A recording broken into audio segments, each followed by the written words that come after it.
கர்த்தருக்குள் நிலையா இருப்பேன். அப்படி நிலையா இருந்தாதான் அவருடைய அதிசயத்தை பார்க்க முடியும். அப்படி நிலையா இருந்தாதான் ஆச்சரியமான காரியங்கள் நடக்கும். அல்லேலூயா, அல்லேலூயா.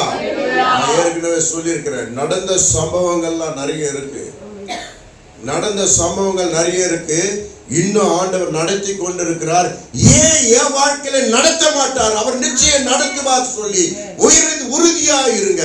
கர்த்தர் வெளியே செய்கிற அற்புதங்கள் உன் வீட்டில செய்வார். வெளியே செய்கிற அற்புதங்கள் உன் வாழ்க்கையில செய்வார். உன் சரீரத்தில செய்வார். உன்னுடைய பலத்தில செய்வார். அல்லேலூயா, அல்லேலூயா. ஒரு மரிச்சிட்டார் ஒரு மனுஷன். வெளிநாட்டுல ஒரு பிரசங்கத்திற்கு நிறைய ஜனங்கள் கூடி வருமா. அந்த பிரசங்கத்துல அற்புத அடையாளங்கள் நடக்குமா.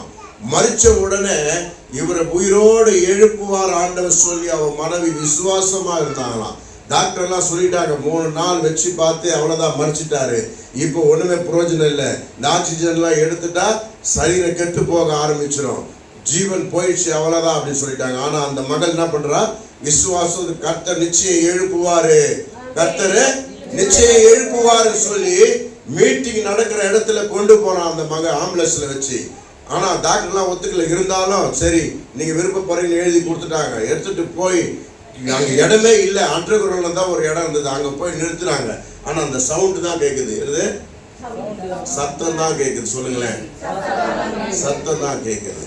இப்போ நான் உங்களுக்கு முன்னாடி நின்று இப்படி அப்படி போறேன், கண்ணு என்னாவது பாக்குதா, என்ன பாக்குதா? ஆனா காணாதவர் பேசி கொண்டிருக்கிறார். அந்த சத்தம் தான் கேட்கணும். அந்த சத்தத்தை தான் கேட்கணும். பார்க்கறதை பார்க்க கூடாது, சத்தத்தை கேட்கணும். அதான் அந்த சத்தம் கேட்டது. அந்த சத்தம் தான் வார்த்தை. அந்த சத்தம் தான் அற்புதம். அந்த சத்தத்தை கேட்டு அழுது கொண்டிருந்த அந்த மகன் உயிரோடு எழுந்தான். எல்லாம் ஆச்சரியப்பட்டுட்டாங்க. இது நேச்சுரல் நடந்தது. எல்லாம் ஆச்சரியப்பட்டுட்டாங்க.